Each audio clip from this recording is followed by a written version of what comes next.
एक cyber attack किसी company के पूरे साल का मुनाफा डुबा सकता है। कुछ ऐसा ही हाल इस वक्त टाटा मोटर्स का है। आज टाटा मोटर्स के शेयर करीब 3% टूट गए।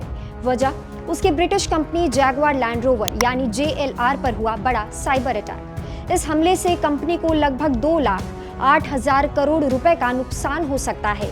ये JLR के पूरे FY25 के प्रॉफिट से भी ज्यादा है।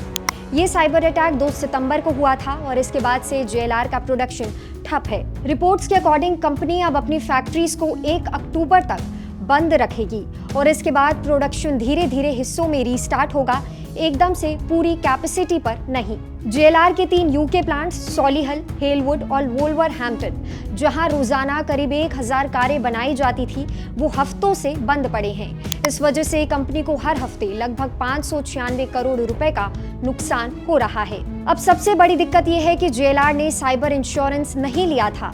लॉन्गटन नाम की कंपनी से बात चल रही थी, लेकिन डील नहीं हुई थी।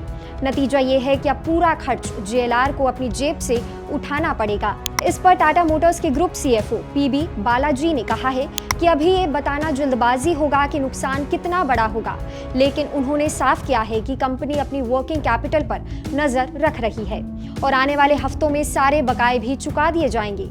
वैसे टाटा मोटर्स ने पिछले 3 साल में करीब करोड़ों का कर्ज पहले ही चुका दिया है। इधर UK में हालत खराब है, लेकिन इंडिया में टाटा मोटर्स के लिए तस्वीर थोड़ी पॉजिटिव है। नवरात्रि के पहले दिन ही कंपनी ने 10,000 गाड़ियों की डिलीवरी की और कंपनी को 25,000 से ज्यादा इंक्वायरीज भी मिली। लेकिन असली टेंशन ये है कि JLR ही टाटा मोटर्स की कमाई का सबसे बड़ा हिस्सा है। FY25 में कंपनी के ऑटोमोटिव रेवेन्यू का करीब 72% हिस्सा JLR से आया था।